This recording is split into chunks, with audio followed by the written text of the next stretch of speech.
बहुत महंगे दाम पर पावर परचेज एग्रीमेंट करती थी और उसके नाम पर उसका बोझा प्रदेश की जनता पर डालती थी, जिससे बिजली भी नहीं मिलती थी, लेकिन बड़े बड़े बिजली के बिल आ जाते थे, गरीब तबाह होता था, परेशान होता था।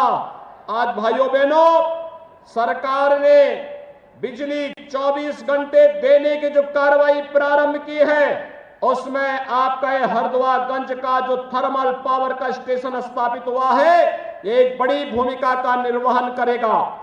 प्रदेश के अलग अलग जनपदों में जो सब स्टेशन स्थापित हुए हैं, यह भी सब स्टेशन वहां पर विद्युत की निर्बाध आपूर्ति में मदद करेगी। और बहुत अच्छा कार्य विगत 4.5 पौने 5 वर्ष के अंदर पावर कारपोरेशन ने किया। 1,21,000 गांवों में बिजली का इंफ्रास्ट्रक्चर दिया, बिजली की लाइन पहुंचाई और 1,28,00,000 लोगों को फ्री में बिजली देने का कार्य भी, इतने परिवारों को देने का कार्य किया है, वह पावर कारपोरेशन ने किया है। और भाइयों बहनों, इसलिए जिससे आपके जीवन में परिवर्तन लाया जा सके। मैं जानता हूं, जब यहां पर हम इस पावर प्रोजेक्ट का स्वयं उपस्थित होकर के लोकार्पण कर रहे हैं, कुछ लोगों को लखनऊ में सपने आ रहे होंगे और उनके सपने में भगवान कृष्ण आ रहे होंगे और कह रहे होंगे कि अरे अपनी नाकामयाबियों पर अब तो रो जाओ, जो कार्य तुम नहीं कर पाए वह बीजेपी की सरकार ने कर दिया है।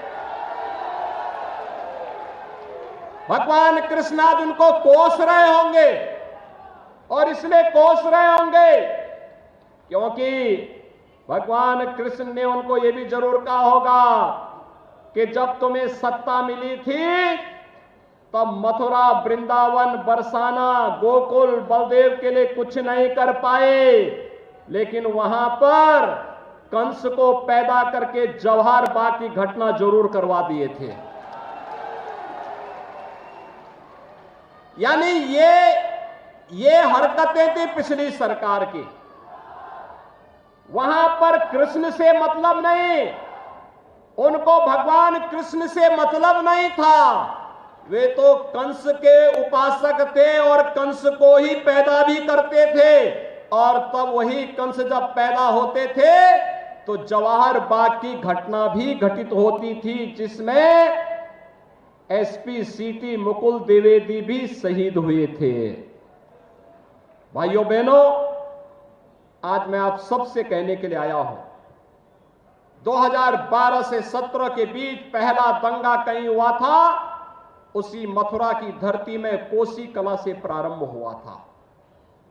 जवाहर बाग की घटना उसी मथुरा जिले में हुई थी। मुजफ्फरनगर का दंगा कौन भूला होगा? अलीगढ़ में विवाद कौन भूले हैं? बरेली में दंगों की एक लंबी श्रृंखला और इस पश्चिमी उत्तर प्रदेश में बेटियों की सुरक्षा के साथ जो खिलवाड़ होता था, ये किसी से छुपा हुआ नहीं है। और इसलिए भाइयों बहनों, पिछले 4.5 पौने 5 वर्ष के दौरान मैं कह सकता हूं, उत्तर प्रदेश में हमारे इन जनप्रतिनिधियों, प्रशासन, पुलिस और सभी ने मिलकर के जो कार्य किया है, आज उसका परिणाम है उत्तर प्रदेश दंगा मुक्त प्रदेश बन गया है। अब प्रदेश में दंगा नहीं, अब भाइयों बहनों प्रदेश में गन्ना उत्पादन होता है। पहले गन्ना नहीं, पहले दंगों का उत्पादन होता था, अब प्रदेश में गन्ने का उत्पादन हो रहा है। और गन्ने का उत्पादन हो रहा है तो फिर साथा चीनी मिल वंचित कैसे रह जाएगी? हमारी सरकार ने तय किया है, साथा चीनी मिल, सानी मिल जो पुरानी पड़ चुकी थी, क्षमता जिसकी बहुत कम थी, यहां पर नई चीनी मिल लगाने का कार्य सरकार करेगी।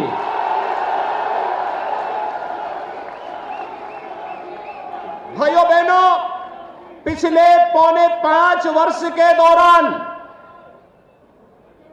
ये केवल घोषणा नहीं, प्रक्रिया भी प्रारंभ हो गई है और पिछले 4.5 वर्ष के दौरान 1,52,000 करोड़ रुपए के गन्ना मूल्य का भुगतान अपने अन्नदाता किसानों के खाते में करने का कार्य भी हमारी सरकार ने किया है।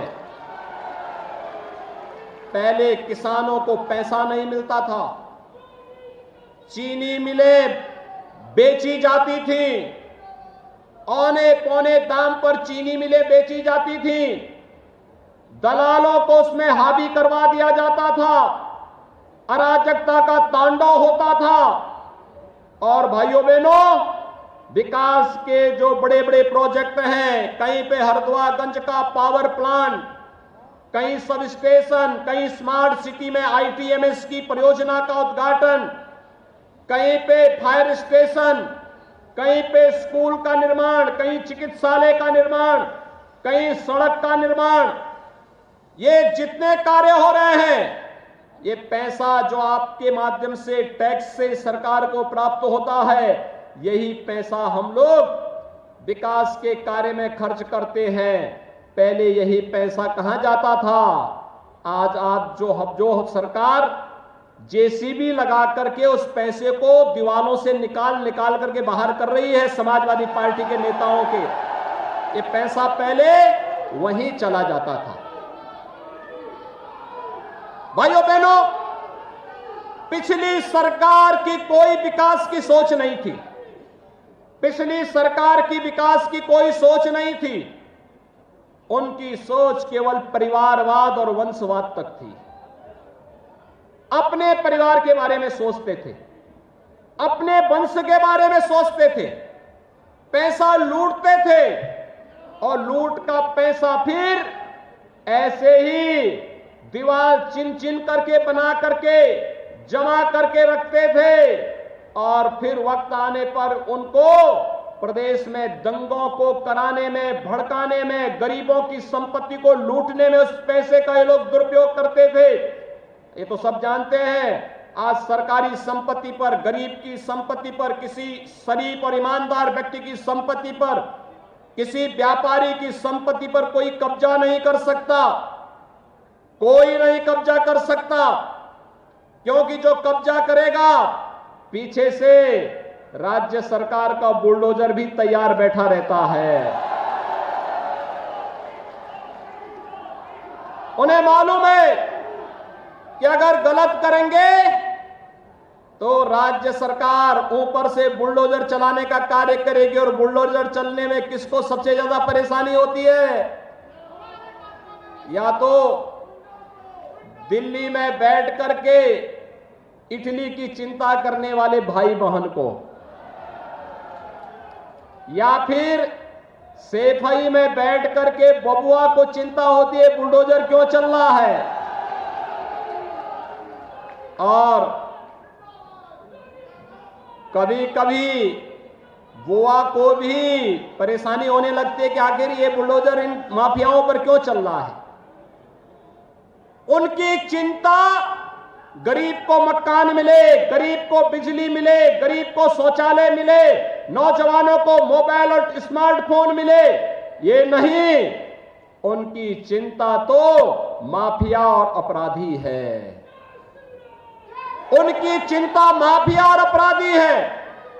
वे इस बात के लिए चिंतित रहते हैं आखिर हमारी सरकार में, प्रधानमंत्री मोदी जी के नेतृत्व में आज हाईवे बन रहे हैं, एक्सप्रेसवे बन रहे हैं, पावर प्लांट लग रहे हैं, एयरपोर्ट बन रहे हैं। बहुत जल्दी आपका अलीगढ़ का एयरपोर्ट भी बनकर के तैयार होने वाला है। अलीगढ़ में विश्वविद्यालय राजा महेंद्र प्रताप सिंह जी के नाम पर पहले यह स्थापित किया जा चुका है, शिलान्यास हो गया है, कुलपति की नियुक्ति भी हो गई है। नए सत्र में विश्वविद्यालय कार्य भी करना प्रारंभ कर देगा। मेडिकल कॉलेज की एक लंबी श्रृंखला खड़ी की गई है। भाइयों बहनों, ये पैसा पहले कहां जाता था? आज गरीब के लिए मकान बन रहे हैं। 43 लाख गरीबों को एक एक आवास दिया गया है। 2,61,00,000 गरीबों को एक एक शौचालय दिया गया है। 1,28,00,000 परिवारों को निःशुल्क विद्युत के कनेक्शन दिए गए हैं। 1,21,000 गांवों में बिजली की लाइन बिछाई गई है। भाइयों बहनों, प्रदेश वही, प्रशासन वही, सरकार बदलने से कैसे परिवर्तन होता है, विकास किस स्पीड के साथ दौड़ता है, ये डबल इंजन की सरकार का यही डबल लाभ होता है। कोरोना कालखंड में आपने देखा होगा, कोरोना कालखंड में ये मंच पर बैठे हुए लोग ही जनता जनार्दन की सेवा कर रहे थे। केंद्र सरकार प्रधानमंत्री मोदी जी के नेतृत्व में मार्गदर्शन कर रही थी। अलीगढ़ में मैं स्वयं भी आया था कोरोना कालखंड के दौरान, 2 बार आया था। पूरे प्रदेश के अंदर हर जनपद में मैं गया। मैं आपसे पूछना चाहता हूं, क्या कोरोना के दौरान क्या समाजवादी पार्टी के अध्यक्ष आपके बीच आए थे? क्या मोहन जी आई थी? और दिल्ली वाले और इटली वाले भाई बहन, इनका किसी का पता नहीं था ना? भाइयों बहनों, 22 महीने हो गए हैं। 22 महीने में 20 महीने ये लोग गायब थे। आप मुझे एक बात बताइए, यहां तो हमारे ही युवा है, जो लड़का साल भर स्कूल नहीं जाएगा और अंतिम 1 महीने स्कूल जाकर के कहेगा कि वो टॉप कर लेगा, तो क्या टॉप करेगा? मैं अपने युवाओं से पूछना चाहता हूं, क्या वो बताइए मुझे, क्या टॉप कर पाएगा? तो ये लोग वही करना चाहते हैं। क्लास अटेंड हमने की, ये सब लोग कर रहे थे। हमारे मंत्रीगण, हमारे विधायकगण, हमारे सांसद, हमारे जिलाध्यक्ष, हमारे महानगर अध्यक्ष, भारतीय जनता पार्टी ने, प्रधानमंत्री जी ने, नड्डा जी ने, अमित शाह जी ने तो प्रत्येक कार्यकर्ता से कहा कि सेवाई संगठन है, जनता जनार्दन को कोई परेशानी नहीं आनी चाहिए।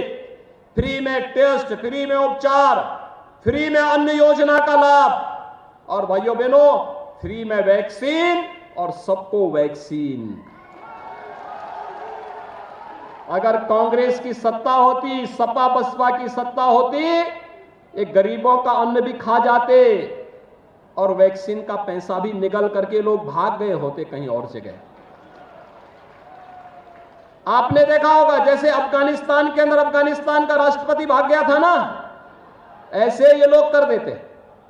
कोरोना को देख करके आपने देखा होगा, ये घर से बाहर नहीं निकले। आज जब आए, इनको भी बोलने की आवश्यकता है कि बबुआ 20 महीने तक दिखाई नहीं दे, फिर कोरोना की 3rd वेव भी आ रही है। हम लोगों ने कहा अयोध्या में भगवान राम के भव्य मंदिर का निर्माण संवैधानिक दायरे में रह करके करेंगे। हमने तो कह दिया ना, जो कहा सो करके दिखा दिया। अयोध्या में राम मंदिर का निर्माण कार्य प्रारंभ हो गया ना, संवैधानिक दायरे में रह करके इस कार्य को आगे बढ़ा दिया। काशी विश्वनाथ धाम का भव्य निर्माण हो गया है। और आपने देखा होगा, प्रधानमंत्री जी ने काशी विश्वनाथ धाम में गए, भगवान शिव का अभिषेक किए और निर्माण कार्य करने वाले श्रमिकों के ऊपर पुष्प वर्षा किए। भाइयों बहनों, ये लड़ाई रचनात्मकता और विध्वंसात्मकता में है। राष्ट्र निर्माण और राष्ट्र तोड़क तत्वों के बीच में पहले से चल रही है। याद करिए, पहले अगर कोई एक कालखंड हुआ था जब अयोध्या में मंदिर तोड़ा जा रहा था, काशी में भगवान विश्वनाथ का मंदिर अपवित्र किया जा रहा था, मथुरा में भगवान कृष्ण के मंदिर को अपवित्र किया जा रहा था। और उस कालखंड में अगर किसी श्रमिक ने अपना ये हुनर दिखाया तो उसके हाथ काट दिए जाते थे। याद करिए, जब संस्कृति के प्रति मातृभूमि के प्रति कोई लगाव नहीं होता तो यही होता है। लेकिन दूसरी ओर आज आपने देखा होगा प्रधानमंत्री मोदी जी ने काशी विश्वनाथ धाम का भव्य निर्माण करने वाले श्रमिकों को न केवल पुष्प वर्षा से सम्मान किया बल्कि उनके साथ बैठ करके सहभोज भी प्रधानमंत्री मोदी जी ने करके उन्हें सम्मानित किया। ये है नया भारत, ये नया भारत है, क्योंकि मोदी जी के लिए तो भारत की 135 करोड़ की आबादी ही परिवार है और सपा बसपा कांग्रेस के लिए अपना परिवार ही देश है। यानी उनकी सोच अपने परिवार के बाहर नहीं, और मोदी जी की दृष्टि देश के 135 करोड़ लोगों के हितों के लिए है। और भाइयों बहनों, वही व्यापक दृष्टि हमें उत्तर प्रदेश की 25 करोड़ जनता की सुरक्षा, उनकी सेवा और उनकी समृद्धि के लिए निरंतर प्रेरित करती है। और आज यही कहने के लिए हम आए हैं, जो ये विकास की योजनाएं आज यहां पर संपन्न हो रही हैं, भाइयों बहनों, ये विकास आपके लिए फलदायी हो, मंगलदायी हो और इन विकास की योजनाओं का लाभ आपको निरंतर प्राप्त होता रहे, इसके लिए भारतीय जनता पार्टी की सरकार ने पूरी ईमानदारी के साथ आपके बीच रह करके कार्य किया है। और आप सबका आशीर्वाद लेने के लिए आज एक बार जनता जनार्दन का आशीर्वाद लेने के लिए हम लोग यहां पर उपस्थित हुए हैं। हम लोगों ने जो कहा सो करके दिखाया और अब बारी आपकी है। 5 साल बिना रुके, बिना डिगे, बिना थके, बिना डिगे हम लोगों ने जनता जनार्दन की सेवा की है।